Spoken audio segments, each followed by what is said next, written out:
Now, let's go into lesson 2. Let's define the scope of the problem. Okay. So what are the problems with chairs? There are many, as you all know, but I'm going to point them out to us, and we're going to really dive deep into this problem. And when we come out the other side, we're going to have a ton of tools and strategies to help us manage chairs as a system. And this is pretty much the first problem. Chairs are not managed as a system in the workplace. And what I mean by that is basically when you talk about who's buying what, we see so many different ways in which they are purchased. So do me a favor, I want you to either unmute yourself or write in the chat box. What are some of your experiences in that? Who is buying chairs at your workplace? Who picks the chairs in the workplace? Anybody that wants to. Oh, and they who's just order them. Is that you, Terry? Anna. Anna. So you said anyone who wants a chair can buy it? Yeah, they just tell their manager I want a chair, and they go on Staples and they buy that. Looks like that chair you got right there, just about, or it's the $89 or something or other on Staples. Yeah. And so go ahead. And then they complain. Yes, and what do they complain about? It's not comfortable, it doesn't last, it wears out. Yeah. So that is one of the big failure points I see as far as chairs, is that employers say, go ahead and pick something, either like you said, go to the store and pick one. But what is the knowledge behind that? The employee has zero knowledge. And so what do they base their decision on? What do you guys think they base their decision on? Looks. Okay, what it looks like, and what else? It feels in the store. Yeah, exactly. And how long do you think they sit on it in the store? Not very long. Yeah, and they're not even sitting at their computer when they do it, or a workstation. So Tony mentioned it's pretty open-ended, some oversight with little management or oversight based on cost, right? And Sarah confirms too. She sees a lot of inexperienced people buying chairs. So that is the second point, is that limited knowledge of chair selection for the workforce. And we could look at it from the person, not just the end user, but maybe purchasing. How many of you have your purchasing or facilities people buying chairs, or you are in that role yourself and you've struggled with making that decision? Who are you buying for? What role or what tasks does that person perform, or those individuals? Are you buying for perhaps an assembly line, or are you buying for an executive, or are you buying for a sales manager or sales team, or are you buying for an administrative person who is going to sit all day, or even a call center operator? Okay, so Royce mentions our executive admin buys a standard chair, and he does have a chance to get involved with petite stature or large to provide more size specific options. So that's good, but around the framework of buying the standard one, what is that standard and who picked the standard from the beginning? Okay. Number 3 is the lack of awareness and understanding of chair value. So I think that, as you mentioned, many of you see a lot of cheap chairs. And we'll talk a little bit further late in this in our workshop today about the value of the chairs that you're investing in. And when I say investment, I mean investment. It's an investment over time that will remain in the workplace for anywhere from 10 to 20 years. Certainly, in many cases, far too long, okay? Because many chairs aren't even expected to last that long, but yet they remain in the workplace far too long. And that it leads to number 4, which is poor recognition of chair quality and competency. Now, I've been using the term quality and competency for several years now around my chair assessment system. Competency means competent to work, to do what it's supposed to do, to provide support and good fit, and that it mechanically operates effectively. So when chairs fail, people don't recognize that they're failing, or they continue to use a failed chair. Have you experienced that? Just say yes or no, write in if you've seen that where people continue to use failed chairs. Yep, sure have. Yeah. And I wanted to state too, Roy, how about using conference room chairs as workstations? Yeah, I've seen that also. Just was somewhere last week where that's what happened. The employees pulled the conference room chairs out of the conference room and used them at their workstations. And I asked the person, well, because she goes, the other chairs were really bad. And I go, well, what were you using before? Because the conference room chair was terrible. So, I left there, and I'll just be honest with you guys, the chairs were just crap. And I don't use that word lightly, but when you walk around and you see the poor quality and the competency, you know that this is a major problem for many people and that they're just not saying anything. Okay, so everybody has the same experience. The fifth problem is ignorant as how to adjust for fit. Now, this is a critical problem that we all experience in doing our evaluations. How many of you have gotten calls from employees, can you come fix my chair? All the time. Yeah, all the time, right? Like you're not busy enough and they want you to stop what you're doing and come in and adjust the chair. So we're going to try to address that. And that goes back to Liz's expertise. She talks a lot about, employee accountability and behavior. And so I feel the same way that she does. This is probably one of the biggest challenges you'll have. And it comes down to a number of different things, just people being engaged in the ergonomics process, but also the complexity that an ergonomic chair brings. You'll hear me say this throughout my workshop, and that is it is not intuitive, right? The only thing that is intuitive on how to use an ergonomic chair, what feature you think is the most obvious for people to adjust? Just to go ahead and say or type in what you think it is. The height? Yep. And who said that? Was that Anna? Yep, sorry. Yep, the height of the chair. Basically, people do understand that, but they don't understand anything else. And it's not that they do understand how to adjust it, but they don't necessarily know how to adjust it to the right height, right? Okay, so, yep, several things around that as well. Okay, another problem is that there is insufficient investment in quality ergonomic chairs. So do you think that your employer spends enough on chairs given the importance of chairs? And you don't have to answer that right now, but I want you to think about that because we are going to go into that. That is module 5. We're going to talk about chair investments. And once we get through this, the 4 modules, we come out on the other side there to talk about return on investment and investment itself. It really becomes very obvious why we aren't spending enough. And just to balance it out, think about the stand-up stations now.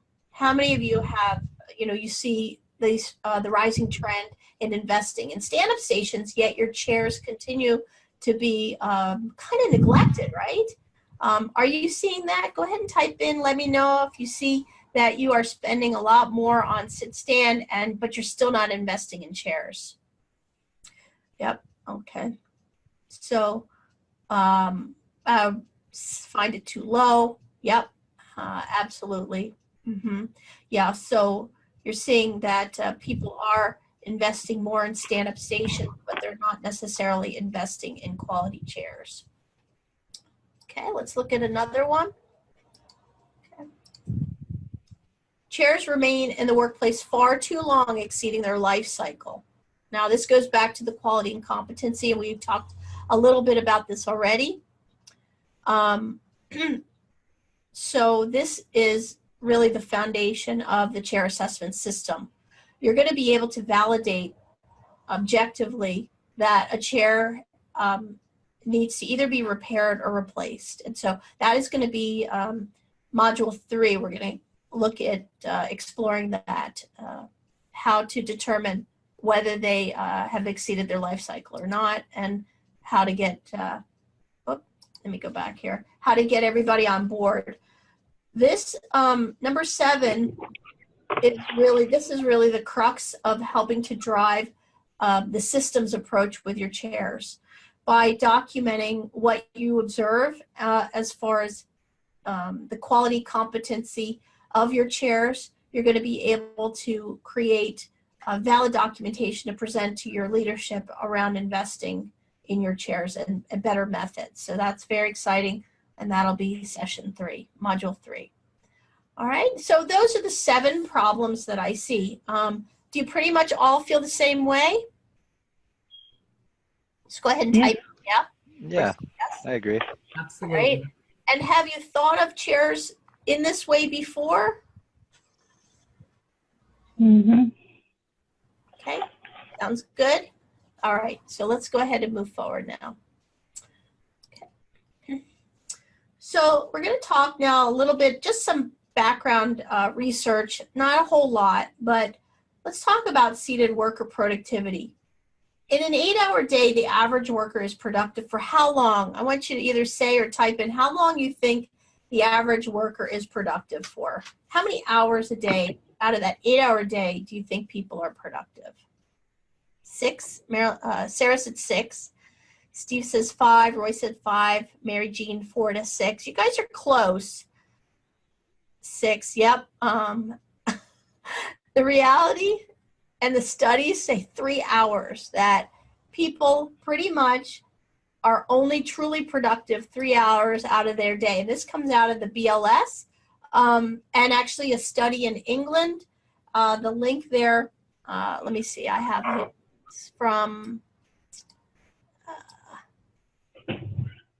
the study through Voucher Cloud, a resources office worker productivity, as well as from Inc.com and from Forbes. All of them are saying that from these studies that workers are limitedly productive. So what are we doing with all our time at the office, right?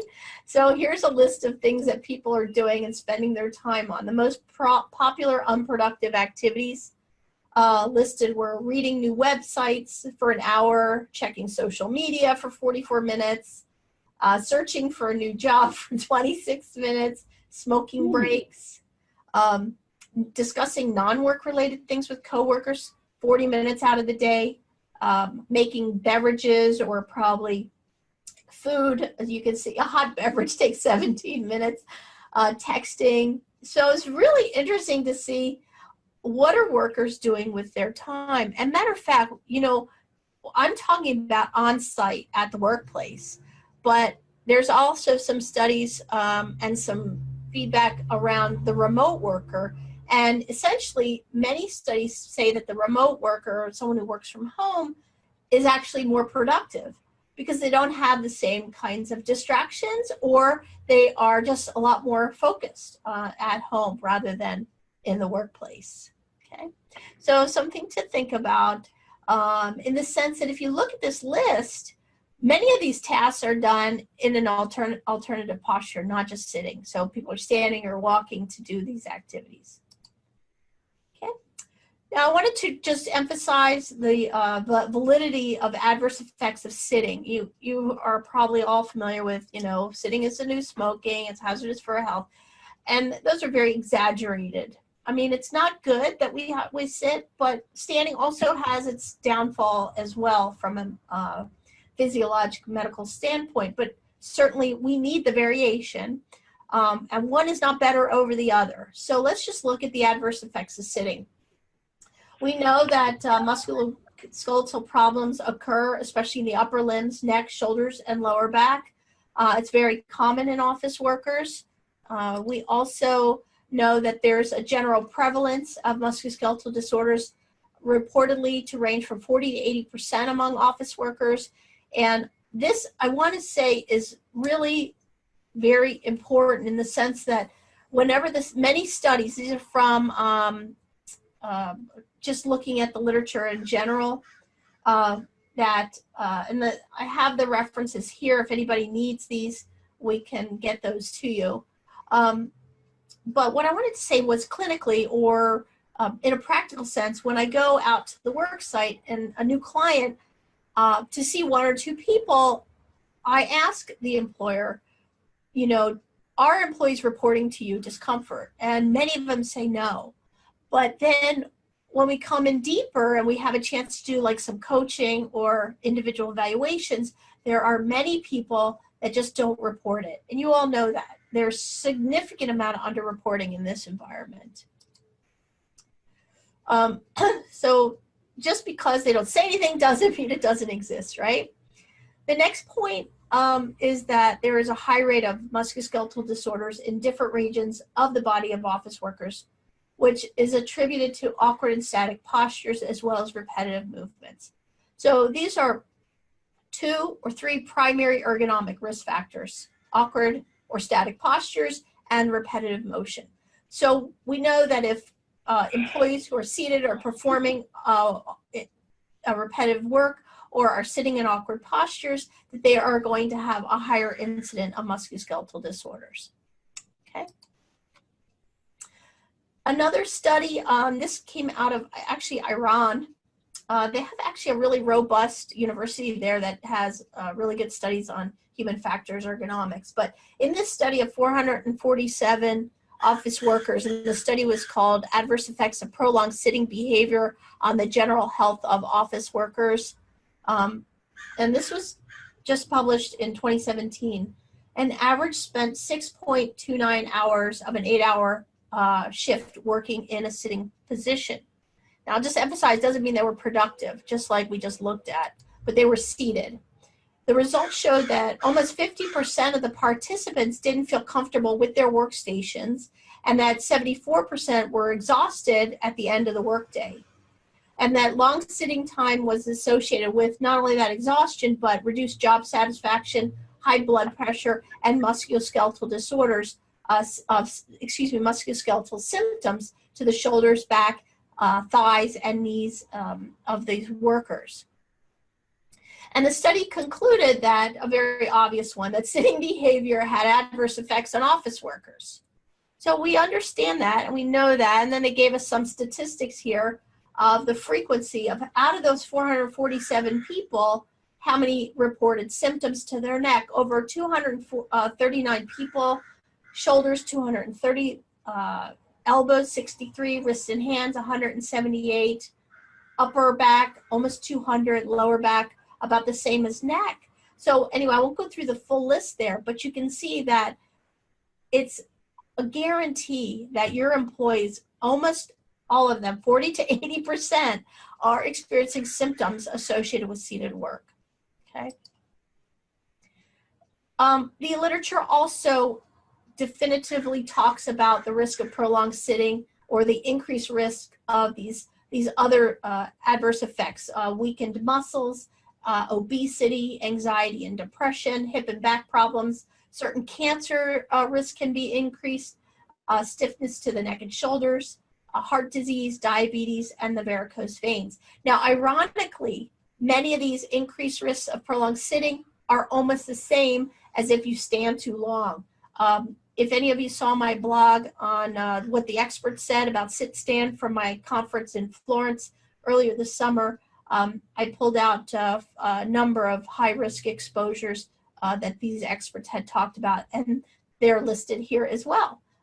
So what do we do, right? Well, interesting enough, you know, these studies encourage the use of active workstations to reduce sitting time. And I put in a link here for beupstanding.com.au, and maybe Liz is familiar with this program that I've reported here.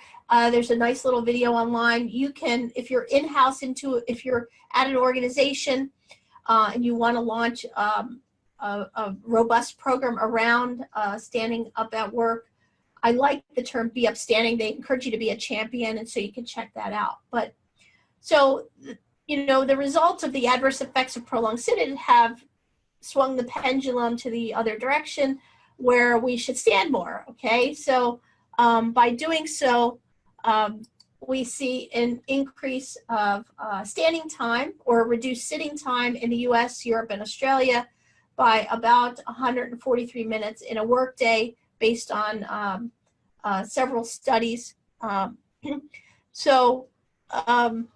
The other point to make too is that the use of adjustable height workstations are causing office workers to sit less, 40 to 66 fewer minutes. Now, the interesting thing about that is, do you really need a workstation to do that? Because many of you probably have seen that after 30 or more days of someone receiving a new workstation that is height adjustable, many of them don't use it. And the studies that are referenced out there talk about people losing interest or forgetting that they have this opportunity to do it, okay? The last point I want to make on this is that symptoms of musculoskeletal disorders in the upper limbs are also reduced, while the precision, productivity, mood, and moral sense is improved. So there's a lot to be said about the standing movement in that it does help the cognitive and the psychosocial aspects or the psychological aspects of work. You know why it probably does that is because we are giving the employee more control over their postural changes and, freely sit or stand as you desire. Now, this workshop isn't about sit-stand, but we can't talk about one without really talking about the other. And the ironic thing is that none of these studies really address the quality and competency of the end user's ergonomic chair. So why do people want to stand? Obviously, it's from a physiologic standpoint side and health reasons, but they don't really look at what kind of chair was that person sitting on. Because if you're in a comfortable chair, the need or the desire to stand may not be as great. That you do it, but you don't necessarily need that standing workstation. So I'm just putting it out there as a contrarian to think about. Think about that. And I want to, we've gotten a couple comments I want to point out. Let's see. So Roy mentions that he says, I'm working from home today. I think that it's a sedentary, sedentary work is the new smoking, not sitting. That's right. I notice a lot of people at my work sit in awkward postures. They do.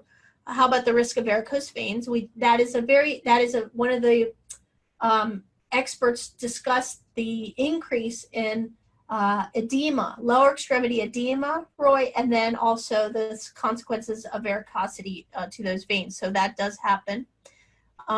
He says that he finds at his company, a lot of people stand, and they need to, but they should limit the amount of standing they do. So people don't necessarily know how long to stand. And so what happens is they swing to the other side, not just sitting too long, but now they're standing too long. And then those adverse side effects start to develop. You can get more back pain, lower extremity pain, swelling, varicose veins, cardiovascular exposure as well. So those were, it's just not the end all best thing to do, right? We got to have that happy medium. Sit, stand, walk, move, groove. That's what I like to say. That's a happy medium. Okay. Yeah. Yep.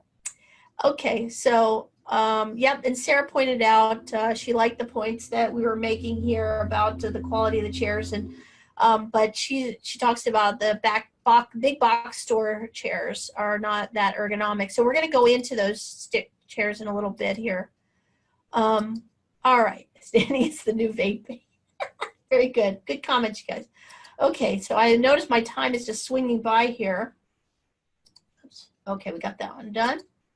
So let me ask you this. Can the ergonomic chair be part of an active workstation and thereby facilitate postural change and improved health?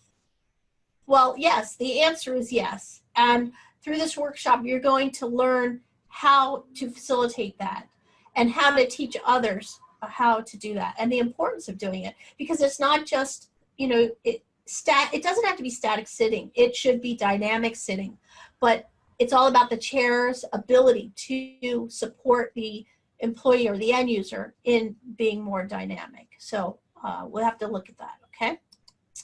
So at an organizational level, let me ask you these things, especially for those those of you who work inside an organization, okay? Do you have a strategic plan behind your ergo process? Is ergonomics a part of your culture? Now, we could spend all day talking about these 2 points alone. And what data analytics are you using to implement ergonomics in the right place? And I don't expect you to answer these, but I want you to think about them, because obviously at the end of this workshop, you're going to see, at least have a systems approach to your chair inventory, or what I like to call your chair fleet.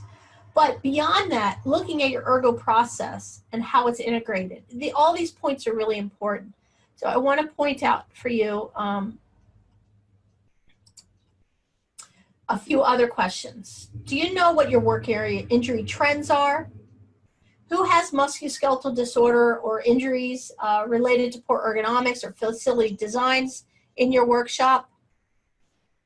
Which employees are sitting in chairs that are oversized, undersized, or failing due to poor fit or mechanical incompetency?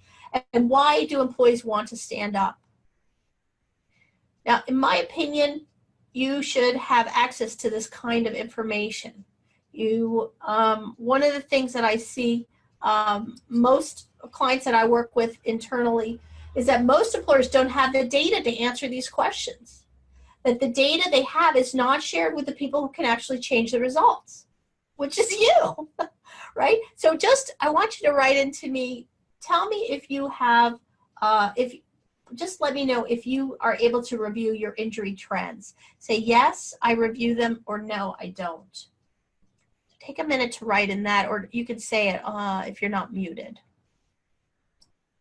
How many of you get to see your loss control reports? Okay, Terry gets to see them, August sees them, Anna sees them. Good, okay.